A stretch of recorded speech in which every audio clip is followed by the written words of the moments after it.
അത് എസ്പെഷ്യലി ഇപ്പോൾ നമ്മൾ സ്കൂൾ ടൈം അങ്ങനെയൊക്കെ വരുമ്പോൾ എന്തെങ്കിലും ഒരു കാര്യം ഒരു പ്രോജക്റ്റ് അങ്ങനെയൊക്കെ വരുന്ന സമയത്ത് നീ കാരണമാണത് അപ്പോൾ അങ്ങനത്തെ ഓഫ് കോഴ്സ് കുറേ കാര്യങ്ങൾ ഉണ്ടാവാറുണ്ട്. അപ്പോൾ സ്കൂൾ ടൈമിൽ ഹൗ ടു ഹാൻഡിൽ ദാറ്റ് എന്നുള്ളത് അറിയാതെ ഭയങ്കര ബുദ്ധിമുട്ടിയിട്ടുണ്ട്. ബട്ട് ലേറ്റർ ഓൺ നമുക്കത് ഹാൻഡിൽ ചെയ്യാൻ പഠിക്കണ്ടേ. ഇപ്പൊ ചേച്ചി ഇപ്പൊ പറഞ്ഞത് ഒരുപാട് പഠിച്ചിട്ടുണ്ട്, ഇപ്പം എനിക്ക് തോന്നുന്നു ടീച്ചറായിട്ടൊക്കെ വർക്ക് ചെയ്തിട്ടുണ്ടല്ലേ. അപ്പൊ അത് ആ ഒരു ഇതൊക്കെ വേണ്ടാന്ന് വെച്ചിട്ടാണ് ഇപ്പൊ ലൈക്ക് ആക്ടിങ്ങിൽ കൂടുതൽ സജീവമാവുന്നത്. അപ്പൊ ആ ഒരു ഇത് ലൈക്ക് നമ്മൾ അത്രയും പഠിച്ച് നമ്മൾ അത്രയും എഫേർട്ട് ഇട്ട് ഉറക്കവും ഇല്ലാണ്ടൊക്കെ ഇരുന്ന് പഠിച്ച ആ ഒരു ഇതൊക്കെ വേണ്ടാന്ന് ഈ ഒരു പ്രൊഫഷനിലേക്ക് വരുമ്പോൾ നമ്മുടെ മനസ്സിൽ ഒരുപാട് ചിന്തകൾ ഉണ്ടാവും. ഇത് ശരിയാവോ, വർക്കാവോ, ലൈക്ക് ഞാൻ വിചാരിച്ചൊരു ഇത് കിട്ടുമോ എന്നൊക്കെ വിചാരിച്ച ഒരുപാട് ഇതുണ്ടാവുമല്ലോ, നമുക്ക് ഒരുപാട് ഇന്നർ തോട്ട്സ് ഉണ്ടാവുമല്ലോ. എന്തൊക്കെയായിരുന്നു മനസ്സിൽ പെട്ടെന്ന് വന്നിട്ടുണ്ടായിരുന്നത്? ഈ ആക്ടിംഗ് എന്നുള്ള ഫീൽഡേ എൻ്റെ ഡിക്ഷണറിയിലില്ല. ഓക്കെ, ഞാൻ ഈ പറഞ്ഞ പോലെ തന്നെ പഠിച്ച് എനിക്ക് സോഫ്റ്റ്വെയറിൽ നല്ലൊരു പൊസിഷൻ ആവണം, ആ ഒരു ഡ്രീമിൽ തന്നെ വന്ന ഒരാളാണ്. ബട്ട് ഞാൻ I M A very emotionally bonded with my family. Okay, ഒരു രക്ഷയില്ല, അങ്ങനെയാണ്. അപ്പം നമ്മുടെ പാലക്കാടാണ്. അപ്പോൾ ഒരു 23 കഴിഞ്ഞ ഉടനെ everybody will ask for marriage. ഇത് നമുക്ക് സോഫ്റ്റ്വെയറിൽ മുന്നേറണം, അത് ഇതെന്നൊക്കെ പറഞ്ഞാലും അവർക്ക് പാരൻസിന് അത് അക്സെപ്റ്റബിൾ ആവണമെന്നില്ലല്ലോ. പിന്നെ നമുക്ക് ഈ ജാതകം, ജോത്സ്യൻ ഇതൊക്കെ വലിയൊരു ഫാക്ടേഴ്സ് ആയതുകൊണ്ടും ഒന്നും പ്രപ്പോസൽസ് ഒന്നും ചേരാതെ ഭയങ്കര ടെൻഷനായിരുന്നു ഇവർക്ക്. നമുക്ക് ടെൻഷൻ ഇല്ല കേട്ടോ, നമുക്ക് വേണ്ടേ വേണ്ട, അതായിരുന്നു നമ്മുടെ ആറ്റിറ്റ്യൂഡ്. അപ്പം ഇങ്ങനെ വന്നപ്പോൾ അച്ഛനും അമ്മയൊക്കെ ഭയങ്കര കൺവിൻസ് ചെയ്തു, എങ്ങനെയാണ് അതാണ് ഇതാണ്. അങ്ങനെയാണ് finally I married Rahul.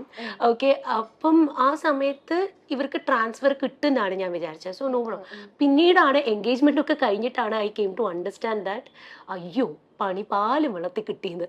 Because ഇവർക്ക് മറ്റേ ഔട്ട് ഓഫ് കേരള, ഇപ്പൊ ICICI Prudential ഇവർ വർക്ക് ചെയ്യുന്നത്. ഇവർക്ക് ഔട്ട് ഓഫ് കേരള അന്ന് ഓപ്ഷൻ ഇല്ല. So inside കേരളയാണ്. സോഫ്റ്റ്വെയർ എന്താന്ന് പോലും അറിയാത്ത ടൈമിൽ ഞങ്ങൾ കോഴിക്കോടായിരുന്നു കല്യാണം കഴിഞ്ഞിട്ട് ആദ്യം ഉണ്ടായിരുന്നത്. അപ്പം നല്ല സുഖമായിട്ട് ബിരിയാണിയും എനിക്ക് കോഴിക്കോട് ഭയങ്കര ഇഷ്ടാട്ടോ. അപ്പം ഞാൻ അവിടുത്തെ സോഫ്റ്റ്വെയർ ഒന്നും ഇല്ലല്ലോ. അപ്പം വിദ്യാകേന്ദ്ര പറഞ്ഞിട്ടുള്ള ഒരു സ്കൂളിൽ ടീച്ചറായിട്ട് വർക്ക് ചെയ്തു. അപ്പോഴും ഈ ആർട്ട് ഇൻഡസ്ട്രി ഇതൊന്നും നമ്മുടെ മനസ്സിലില്ല. Okay, absolutely blank. സോ അവിടുന്നായി പിന്നെ മോനെ ക്യാരി ചെയ്തപ്പോൾ കുറച്ച് ഭയങ്കര ബുദ്ധിമുട്ടായിരുന്നു. മോൻ്റെ ഡെലിവറിയും മെക്കോനി മാസ്റ്റീനും ഒക്കെ ഉണ്ടായിട്ട് കുറച്ച് ബുദ്ധിമുട്ടി അങ്ങോട്ടും ഇങ്ങോട്ടും എന്ന് പറഞ്ഞ് എനിക്ക് കിട്ടിയ കുഞ്ഞാ. അന്ന് മുതൽ I thought like I resign, job വേണ്ട. ഓക്കെ, അങ്ങനെ ജോബില്ല.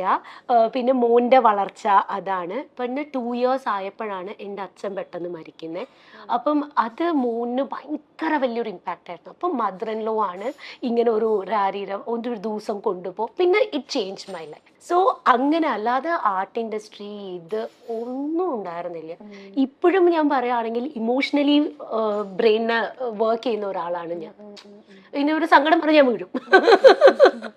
മോനായിട്ട് ഒരുപാട് അറ്റാച്ച്ഡ് ആണ്. ഇപ്പൊ ചേച്ചി റീസെന്റ് കൊടുത്തൊരു ഇന്റർവ്യൂല് കണ്ടിട്ടുണ്ടായിരുന്നു, മോനെ സ്കൂളിൽ വിടാൻ പേടിയാവുക എന്നൊക്കെ പറഞ്ഞു. മേ ബി അത് ഇപ്പോഴത്തെ ഒരുപാട് നമ്മൾ റീസെന്റ് നടക്കുന്ന ഒരുപാട് ഇൻസിഡൻസ് കണ്ടിട്ടുണ്ടായിരിക്കും. അപ്പൊ ചേച്ചിക്ക് അതിനെപ്പറ്റി ചേച്ചിയുടെ പെർസ്പെക്റ്റീവിൽ എന്താ പറയാനുള്ളത്? സത്യം പറഞ്ഞാൽ അത് നമ്മൾ കുറച്ച് സീരിയസ് ആയിട്ട് പറയേണ്ടി വരും. നമുക്ക് എത്ര മക്കളാണെങ്കിലും ഇപ്പോഴത്തെ നമ്മൾ പേപ്പർ ന്യൂസും ഇതൊക്കെ കാണുമ്പോൾ നമുക്ക് വല്ലാതെ പേടി തോന്നും. അപ്പം നമ്മൾ കുഞ്ഞുങ്ങളെ എന്താ പറഞ്ഞു കൊടുക്കുക, മോനെ തെറ്റ് കണ്ട അത് പറയണം എന്നായിരുന്നു ഞാൻ പഠിപ്പിച്ചത്. ഏറ്റവും വലിയൊരു അബദ്ധം ഇപ്പം ചെയ്തത് അതാ. ഇക്കാലത്ത് നമ്മൾ ഒരാൾ എന്തെങ്കിലും ഒരു ചെയ്ത് കഴിഞ്ഞ് തിരിച്ചു പറഞ്ഞു കഴിഞ്ഞാൽ എന്തായിരിക്കും അവരുടെ റെസ്പോൺസ്? എന്ത് ചെയ്യുന്ന പ്രിഡിക്റ്റബിൾ ആണോ? അല്ല. അപ്പോൾ മോനെ റിയാക്ട് ചെയ്യരുത്. ഇത്രയും കാലം പഠിപ്പിച്ച ഒരു സാധനം റിയാക്ട് ചെയ്യരുതെന്ന് പറഞ്ഞാൽ പെട്ടെന്ന് മനസ്സിലാവില്ലല്ലോ. അപ്പോൾ അതിൻ്റെതായ ബുദ്ധിമുട്ടുകൾ ഉണ്ടാവും. ഒരു പിയർ പ്രഷർ, ഇപ്പോൾ 8th സ്റ്റാൻഡേർഡ് ആയി, അപ്പം അതിൻ്റെതായിട്ടുള്ള ഒരു ബുദ്ധിമുട്ട്. പിന്നെ ലൈക്ക് നമുക്ക് ഇപ്പോഴത്തെ ഒരു റൂള് പ്രകാരം ആർക്കും സ്ട്രിക്റ്റ് ആവാനും ഒന്നും പറ്റില്ലല്ലോ. സോ വാട്ട് എവർ ഹാപ്പൻസ് അങ്ങനെ വരികയല്ലേ. അപ്പം നമുക്കും പേടിയാണ്, ദൈവമേ ആരെങ്കിലും ഇനി എന്തെങ്കിലും പറഞ്ഞ് എന്തെങ്കിലും ചെയ്യുമോ, ആ ഒരു ടെൻഷനൊക്കെ ഉണ്ട്. അങ്ങനെയാണ് സ്കൂളിൽ ഇപ്പോൾ വിടുന്നത്. മീൻസ് അങ്ങനെയല്ല, അവർ നല്ലോണം പ്രൊട്ടക്ട് ചെയ്യും. ബട്ട് ഉള്ളിൻ്റെ ഉള്ളിൽ നമുക്ക് ഈ പുറത്ത് നടക്കുന്ന കാര്യങ്ങൾ അറിയുമ്പോൾ ആസ് എ മദർ നല്ല മടിയുണ്ട്. അല്ല, ഇപ്പൊ മിക്ക പാരന്റ്സും ഫേസ് ചെയ്യുന്ന ഒരു ഇതാണ്. കാരണം ഇപ്പൊ ഒരുപാട് ഇൻസിഡൻസ് നമ്മൾ കാണുന്നു, ലൈക്ക് കുത്തിക്കൊല്ലുന്നു, സ്വയം സൂയിസൈഡ് ചെയ്യുന്നു. കാരണം അച്ഛന്മാർക്ക് പിന്നെ അവര് വർക്കിന് പോകുന്നോണ്ട് അത്രയും ഇതല്ല, പക്ഷെ അമ്മമാരുടെ ഉള്ളിലായിരിക്കും ശരിക്കും അതിന്റെ ആ ഒരു തീ ഉള്ളത് അല്ലേ? സത്യമാണ്. കാരണം എനിക്ക് എൻ്റെ ഒരു പേഴ്സണൽ ഒപ്പീനിയൻ എന്താ വെച്ചാൽ നമുക്ക് റൂൾസ് കുറച്ചുകൂടെ സ്ട്രിക്റ്റ് ആവണം.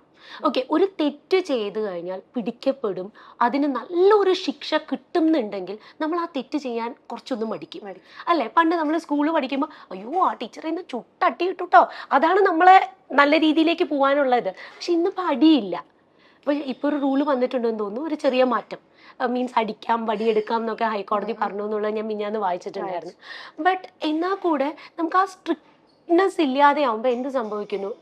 നീ ആരാ ചോദിക്കാൻ, എനിക്ക് എന്തും ചെയ്യാം, ആ ഒരു ആറ്റിറ്റ്യൂഡ് വന്നാൽ പോയില്ലേ? അതും കുഞ്ഞി കുട്ടികളാ, ഒരു 15 years വരെ അറിഞ്ഞുകൊണ്ടായിരിക്കില്ലല്ലോ ചെയ്യാം, പ്രൊവോക്ഡ് ആയിട്ട് ചെയ്യുന്നതായിരിക്കില്ലേ. ചെയ്ത് കഴിഞ്ഞിട്ട് എന്തെങ്കിലും പറഞ്ഞിട്ട് വല്ല കാര്യമുണ്ടോ? നമ്മൾ ആരെ പറയും? ഇപ്പോഴത്തെ കുട്ടികൾക്ക് ടീച്ചേഴ്സിനെ പോലും പേടിയില്ലാന്ന് തോന്നുന്നുണ്ട്. കാരണം എന്താ വെച്ചാൽ ടീച്ചേഴ്സിന് സ്ട്രിക്റ്റ് ആവാൻ പറ്റില്ലല്ലോ. സ്ട്രിക്റ്റ് ആയി കഴിഞ്ഞാൽ അപ്പോൾ പോലീസ് സ്റ്റേഷനിലോ കോടതിയിലൊക്കെ കയറേണ്ടി വരും. സോ അവർ നിസ്സഹായരാ. നമുക്ക് as a teacher, I was working as a ടീച്ചറിനോ, അതുകൊണ്ട് നമുക്കറിയാം എങ്ങനെയാണ് നമ്മൾ ചീത്ത പറയേണ്ടടുത്ത് ചീത്ത പറഞ്ഞേ പറ്റൂ. പക്ഷേ നിവൃത്തിയില്ല. അപ്പൊ ആ ഒരു സിറ്റുവേഷൻ ഭയങ്കര ബുദ്ധിമുട്ടാണ്. ശരിക്കും പറഞ്ഞാൽ ആ റൂള് മാറി ചീത്ത പറയേണ്ടടുത്ത് ചീത്ത പറയണം. അപ്പോഴേ ആ കുട്ടികൾക്ക് ആ തെറ്റ് മനസ്സിലാവുള്ളൂ. മനഃപൂർവ്വം ചിലർ നമ്മളെ കെണിയിൽ പെടുത്തിയിട്ടുണ്ട്.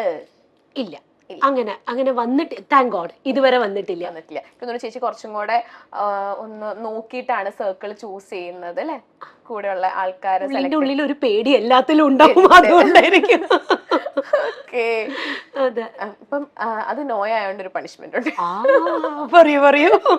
ഓക്കെ, ഇതൊരു ആക്ടിങ് സെഗ്മെന്റ് ആണ്, തമിഴിലുള്ള ആക്ടിങ് ആണ്. എന്താന്ന് വെച്ചാൽ ഈ ഇന്റർവ്യൂ ടെലികാസ്റ്റ് ചെയ്യരുതെന്ന് തമിഴില് പറയണം. തമിഴില് ലൈക്ക് ആ ഒരു ആക്ടിങ്, ആ ഒരു സിറ്റുവേഷൻ ക്രിയേറ്റ് ചെയ്യണം. ഈ ഇന്റർവ്യൂ டெலிகாஸ்ட் செய்யறது. என்ன இந்த மாதிரி கேள்வி எல்லாம் கேக்குறீங்க? நான் சொன்னேன்ல முதல்லயே இந்த மாதிரி கேள்வி கேட்க கூடாதுன்னு. பின்ன ஏன் கேட்டீங்க?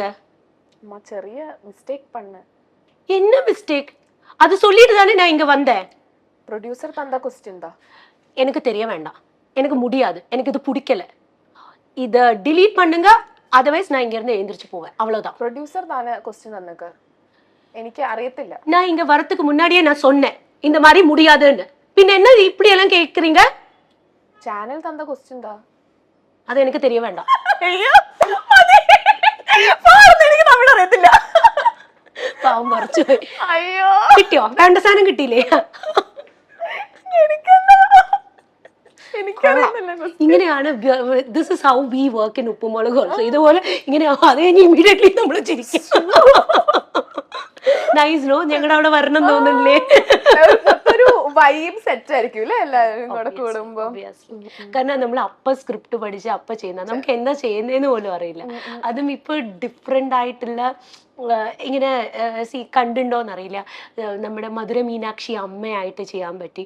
അപ്പം അതുവരെയും തമിഴ് പറഞ്ഞിരുന്ന ഒരാള് പെട്ടെന്ന് മധുര മീനാക്ഷി അമ്മയായപ്പോ മലയാളം പറയും. ഓക്കെ, അപ്പൊ പാറക്കുട്ടി എന്നോട് ചോദിച്ചു, മലയാളം അറിയോ?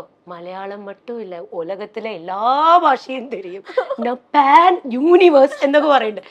അങ്ങനെയാണെങ്കിൽ പാർക്കുട്ടി, അങ്ങനെയാണെങ്കിൽ സ്പാനിഷ് പറയോ? മീൻസ് ഔട്ട് ഓഫ് സ്പാനിഷ് പറഞ്ഞ ആന്റി, സ്പാനിഷ് ഒന്നും പറയാൻ പറ്റില്ല, പറഞ്ഞു. നമ്മളിപ്പോ ചേച്ചിയുടെ സീരിയലിലെ വിശേഷങ്ങൾ, ഉപ്പുമുളകിലെ വിശേഷങ്ങളൊക്കെ പറഞ്ഞു. നമുക്കിനി അറിയേണ്ട ചേച്ചിയുടെ സിനിമയിലത്തെ വിശേഷങ്ങളൊക്കെയാണ്. അപ്പൊ വാഴയിലത്തെ എനിക്ക് തോന്നുന്നു വാഴ ലാസ്റ്റ് മിനിറ്റ് കാസ്റ്റിംഗ് ആണ്, തലേ ദിവസമാണ് അല്ലേ? അപ്പൊ ആ ഒരു മൂവി ഭയങ്കര സൂപ്പർ ഹിറ്റ് മൂവി, യങ്സ്റ്റേഴ്സിനൊക്കെ ഒരുപാട് ഇഷ്ടപ്പെട്ട മൂവിയാണ്. അപ്പൊ അതിനകത്തേക്ക് ആ മൂവി ഇത്രയും എന്താ പറയാ, ആ ഒരു ക്യാരക്ടറിന് ഇത്രയും അപ്രിസിയേഷൻ കിട്ടും, ഈ മൂവി ഇത്രയും ആൾക്കാർ ഇത്രയും ഏറ്റെടുക്കും എന്നൊക്കെ തോന്നിയിട്ടുണ്ടായിരുന്നോ? സ്വപ്നത്തിൽ പോലും വിചാരിച്ചിട്ടില്ല. അതാണ് അതിന്റെ ആൻസർ. ഓക്കെ, കാരണം ഇതിന്റെ വാഴയുടെ പ്രീമിയർ ഷോന് നമ്മളെ വിളിച്ചതാണ്. എനിക്ക് പോവാനുള്ള ധൈര്യം ഉണ്ടായിരുന്നില്ല പറഞ്ഞ, വിശ്വസിക്കുമോ? കാരണം എന്താ വെച്ചാ ഇപ്പൊ ജോമോനൊക്കെ ഭയങ്കര നല്ല, എല്ലാവരും അതിലെ ഭയങ്കര നല്ല, അതിന്റെ കൂട്ടത്തിൽ ഞാൻ പോയിട്ട് വല്ലതും കുളമാക്കോ? In fact it's my first experience to go for a premiere show. പക്ഷെ അതിനകത്ത് ആ ചേച്ചിയുടെ ആ ഒരു ഹിറ്റ് ഡയലോഗ് ഇല്ല, അതിപ്പോ ചേച്ചി ഭയങ്കര സീരിയസ് ആയിട്ട് പറഞ്ഞു, നിനക്ക് അതിനുള്ള കഴിവില്ല, അത് ഭയങ്കര സീരിയസ് ആയിട്ട് പറഞ്ഞു. പക്ഷെ ആ സമയത്ത് എല്ലാവരും, ഞാനൊക്കെ സിനിമ കാണാൻ വേണ്ടി തിയേറ്ററിലൊക്കെ ഫുൾ കൈയടിയായിരുന്നു. ആ ഒരു ഭയങ്കര അടിപൊളി ഡയലോഗ്. ഡയലോഗ് ഒന്ന് പറയൂ.